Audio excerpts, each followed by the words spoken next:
महाराज जी एक और चौपाई है। सुमति कुमति सबके उर रहई, नाम पुराण निगम अस कहई। जहां सुमति तहां संपत्ति नाना, जहां कुमति तहां विपत्ति निदाना। महाराज जी इसकी भी व्याख्या चाहिए थी बहुत सारे लोगों, क्योंकि हम ये रोज सुनते हैं पर हमें इसका मतलब नहीं पता।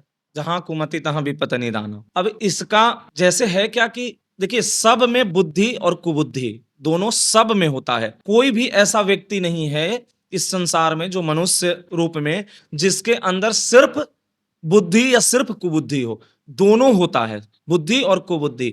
तो जहां बुद्धि रूपी विवेक से काम लिया जाता है और कर्म किया जाता है, कार्य किया जाता है, वहां सुख समृद्धि और वैभव इसकी कोई कमी नहीं होती। और जहां कुबुद्धि कुमति से लिया जाता है, वहां पाप आचरण बनते हैं, पाप कर्म बनते हैं, दुराचार होते हैं और अनेक प्रकार के वहां पे छल प्रपंच।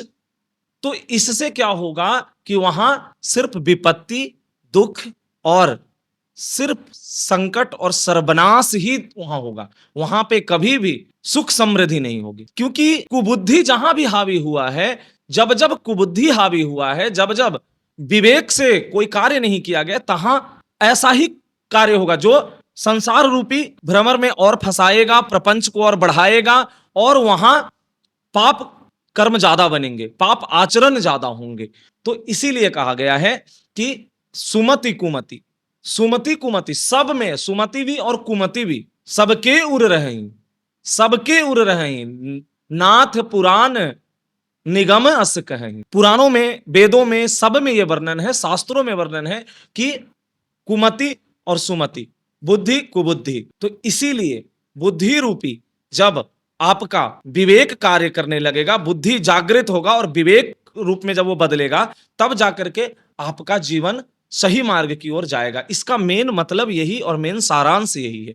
पर हम क्या है कि इसको ऐसे जनरली लोग चौपाई पढ़ तो लेते हैं, सुन भी लेते हैं, इसको हमेशा इस्तेमाल भी करते हैं, पर इसका जब तक आप गहराई से इसका मतलब नहीं समझेंगे, ये सिर्फ 2 लाइन की चौपाई नहीं है, ये इसमें छिपा हुआ बहुत ही बड़ा गहराई है, जिसको आप समझेंगे तो आप कोई भी कार्य करने से पहले आपको समझ में आएगा। दूसरा, इसका आगे और है, इसके आगे और जब बढ़ेंगे तो इसका मतलब ये होता है कि जहां परस्पर प्रेम होगा, जहां आपसी भाईचारा होगी, जहां लोग एक दूसरे के बीच में एक दूसरे के तकलीफ को समझेंगे, उसकी दुख को समझेंगे, उसकी पीड़ा को बांटेंगे, तो वो जगह जो है वो हमेशा सुख और शांति समृद्धि लेकर आएगा। पर जहां कलह होगा, जहां पाप आचरण होंगे, जहां गलत कार्य होगा, जहां व्यसन होगा, जहां नशा होगा, जहां जुआ होगा, ऐसे जगहों पर हमेशा शोक, संताप, तकलीफ और विपत्ति ही होगी।